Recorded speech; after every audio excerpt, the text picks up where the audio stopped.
জামায়াতে ইসলামীর আমির ডক্টর শফিকুর রহমান বিএনপির চেয়ারপারসন খালেদা জিয়ার সঙ্গে সাক্ষাৎ করেছেন। যুক্তরাজ্যের লন্ডনে খালেদা জিয়ার ছেলে ও বিএনপির ভারপ্রাপ্ত চেয়ারম্যান তারেক রহমানের বাসায় দেখা হয় বলে জানা গেছে। এই বিষয়টি নিয়ে রাজনৈতিক অঙ্গন এখন প্রায় গরম। এই নিয়ে চলছে নানা কথা। তবে ঢাকায় এসে মুখ খুললেন জামায়াত আমির, দিলেন খালেদা জিয়া সম্পর্কে নতুন তথ্য।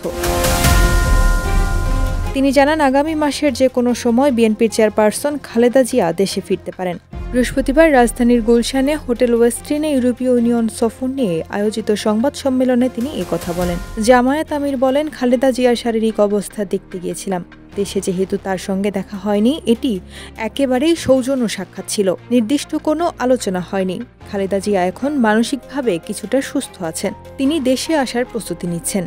একই সঙ্গে সংবাদ সম্মেলনে তিনি নির্বাচনের কমিটমেন্ট নিয়ে আশঙ্কা প্রকাশ করেছেন। আমরা বলেছি যে এই সংস্কারগুলো সাধন না করে যে নির্বাচন হবে, এই নির্বাচন গণতন্ত্রের কোনো ভিত্তি রচনা করতে পারবে না। বরঞ্চ অতীতের নির্বাচন, যে নির্বাচনগুলো দেশ এবং জাতির কাছে, বিশ্বের কাছে মোটেই গ্রহণযোগ্য হয়নি, সেরকম হয়তো বা আর একটি খারাপ নির্বাচন হবে।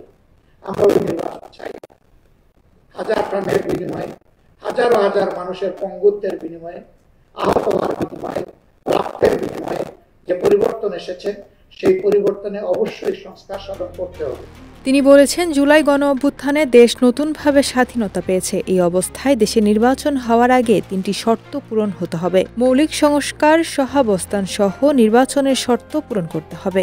তা না হলে নির্বাচনের কমিটমেন্ট ঠিক থাকবে কিনা তা আল্লাহই জানে। প্রথমত, সংস্কারের প্রধান অংশীজন হচ্ছে রাজনৈতিক দলগুলো। এতে যদি তারা সহযোগিতা করে তাহলে দ্রুত নির্বাচন পরিবেশ হবে। দ্বিতীয়ত, গণহত্যাকারীদের দৃশ্যমান বিচার করতে হবে, যাতে মানুষের আস্থা ফিরে আসে, শহীদের আত্মা যাতে প্রশান্তি পায়। তৃতীয়ত, রাজনৈতিক দলগুলোর মধ্যে পারস্পরিক সম্মানবোধ থাকতে হবে, যাতে এমন না হয় আমি জিতে গেলেই নির্বাচন সুষ্ঠু, না জিতলে দুষ্ট। এমন মানসিকতা থেকে বের হয়ে আসতে হবে।